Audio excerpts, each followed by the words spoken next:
It seemed like fate. It was at my high school reunion that I met up with a guy who claimed to have gone to the same school.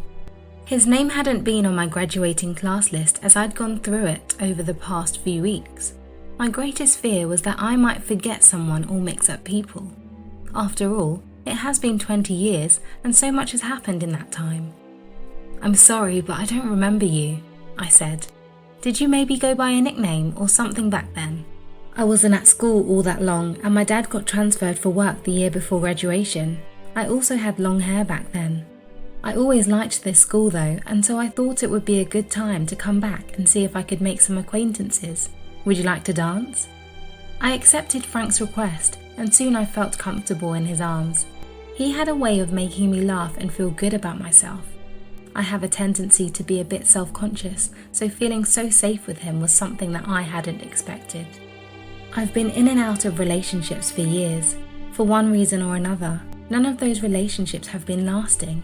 But when Frank asked if he could drive me home, I couldn't help but wonder if something special could be blossoming. I agreed, and then I let him come in and we had a coffee and talked a bit longer. Frank asked me to go out for dinner with him the next night. And so began a whirlwind of dates. Frank told me that he only lived an hour away and that he enjoyed driving, so coming to see me during the week or on a weekend was no problem for him. It didn't take me long to fall in love with Frank, and I began to imagine having a life with him. Then came the day that my heart broke. Frank told me that he was going to have to go overseas. He was a soldier. I asked him why he didn't tell me that when we first met at the reunion, but he told me that for some women it turned them on, and they only wanted him because he was a military man. For others, it was a turn-off because of all the scams online where people pretended to be in the military. His non-disclosure of this fact should have been a red flag for me. So should have been that I couldn't phone him, he could only call me, and only at certain times in the week. He tried to make it seem that it was because of an issue he had with his phone because of fraud that had occurred in his account. But since he could call me, it seemed fishy.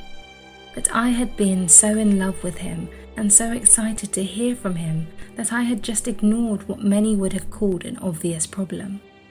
With him going overseas, I began to worry about what might happen. I asked him if we would be able to remain in contact.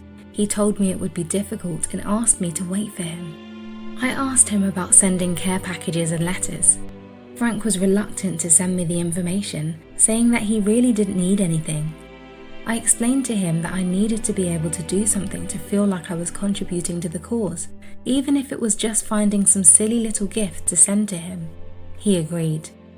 The weeks before he was to leave, I found him distant but still loving, in rare instances when I could see him. A few days before he left, I found out that I was pregnant. I desperately wanted to tell him, but decided that it might be a distraction for Frank with everything going on. The important thing was that he had a clear head when he headed out for his mission. I asked to see him off as I knew many soldiers' wives did that. He asked me not to, saying that it would be too hard. I agreed to let him have it his way. He didn't know how many months he'd be gone. I didn't know if the baby would be born by the time he returned, but in any case, I was dreaming of the perfect family and relationship when he got back. As it turned out, my pregnancy was high risk and I had to go to the city for care. It was there that I met a military spouse. I was surprised when I heard the doctor refer to her as Mrs. Frank Morrison. I struck up a conversation with her and she even showed me her wedding photo on her phone. My Frank was also her Frank. I couldn't believe it. While he'd been seeing me, he'd been cheating on his wife.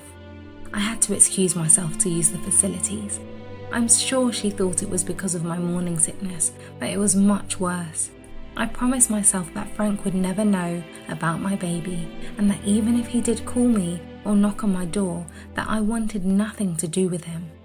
I changed my phone number and my email and even made plans to change my apartment. My dream had turned into a nightmare.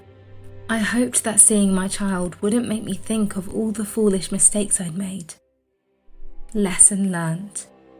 Falling in love too fast and just believing whatever has gotten me to this place, and I hope my tale serves as a cautionary one for others.